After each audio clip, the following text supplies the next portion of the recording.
One man army ঝুঁকেঙ্গা নেই সালা। একটা ছবি দেখাচ্ছি, দেখেন তো কেমন লাগে। পুতিন কাকু মেশিনারিজ কিন্তু চালাইতে জানে, এমনকি যুদ্ধ বিমানও চালাইতে পারে। পারে না এমন কিছু নাই, কারণ পুতিনের উত্থানটা যেখান থেকে হয়েছে রাশিয়ার সবচেয়ে কৌশলগত গুরুত্বপূর্ণ যে গোয়েন্দা সংস্থাগুলো ছিল, এর মধ্যে সবচেয়ে নামি দামি যে রাজকীয় সংস্থা ছিল সরকারের, সেটাতে দীর্ঘদিন কাজ করে সেই গোয়েন্দা সংস্থা থেকে পারে না মেশিন চালানো থেকে শুরু করে হেলিকপ্টার থেকে শুরু করে যুদ্ধ বিমান, মানে পারে না এমন কিছু পুতিন কাকুর নাই। তাহলে বুঝতেই পারছেন কেন নিজেই মেশিন হাতে হঠাৎ করে পুতিনকে দেখা গেল। এই মুহূর্তে ন্যাটোর সাথে একটা চরম উত্তেজনা তৈরি হচ্ছে, বিশেষ করে সীমান্তবর্তী দেশ পোল্যান্ডকে কেন্দ্র করে। পোল্যান্ডে এই মুহূর্তে ন্যাটোর সামরিক ঘাঁটি, পারমাণবিক ঘাঁটি, বিশেষ করে সীমান্তে এই মুহূর্তে পোল্যান্ডের 40,000 সৈন্য মোতায়েন, এই সকল কিছুকে ঘিরে একটা উত্তেজনা তৈরি হয়েছে। গেল কয়েকদিন আগে পোল্যান্ডের আকাশসীমায় রাশিয়ার ড্রোন ঢোকা, এরপরে আরো একটা ইউরোপের দেশ, ন্যাটো অন্তর্ভুক্ত দেশ, আমার খেয়াল নাই না দেশটার নাম, সেখানেও রাশিয়ার ড্রোন ঢোকাকে কেন্দ্র করে ন্যাটো যেভাবে সামরিক হামলা চালিয়েছে, মানে রাশিয়ার ড্রোনের উপর তারপরে নড়ে চড়ে বসেছে। পুতিন ভাবতেছে এবার নিজে একটু মেশিন টেশিন আর নামি। ন্যাটোর সঙ্গে চরম উত্তেজনার মধ্যে রাশিয়া বেলারুশের যে যৌথ সামরিক মহড়া ন্যাটো এই মুহূর্তে নজর রাখছে, সেটা হচ্ছে জাপাদ 2025। সেইখানে গতকালকে দেখা গেছে পুতিন কাকুকে সামরিক পোশাক পরে মহড়াস্থলে উপস্থিত হন রাশিয়ার নিজুনির নভগোরোদ অঞ্চলের মলিনু প্রশিক্ষণ মাঠে। এদিন মহড়ার শেষ দিনের অনুষ্ঠান ছিল। মহড়াটি শুরু হয়েছে 12 সেপ্টেম্বর থেকে।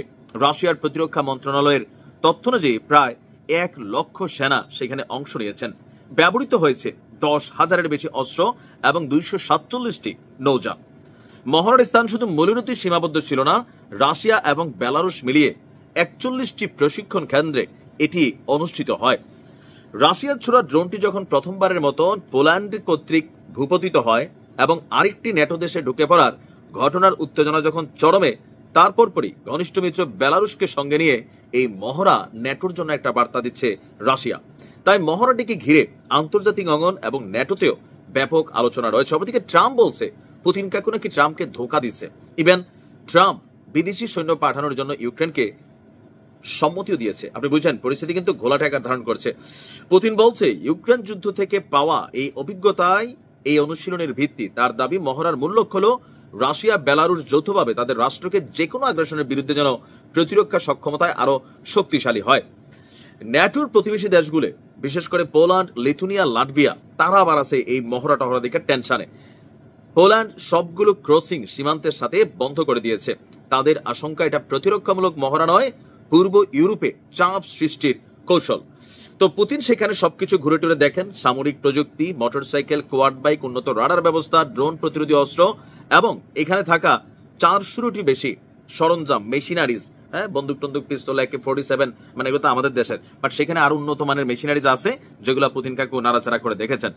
পুতিন বলছেন চূড়ান্ত পর্যায়ের জন্য সেনাদেরকে সর্বোচ্চ প্রস্তুতি নিতে হবে এবং সেনাবাহিনীর জওয়ানদের উপর পুতিনের সম্পূর্ণ আস্থা আছে।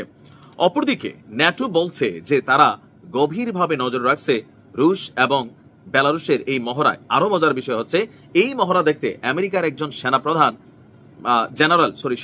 জেনারেল, তিনি আবার হুট করে এসে এই মহড়া দেখতেছেন। আসলে বোঝার চেষ্টা করতেছে রাশিয়া কি করতেছে, বাট আসলে কি দেখা যায়? চোখে যা দেখায় রাশিয়া, ভেতরের স্টোরি আরেকটা থাকে।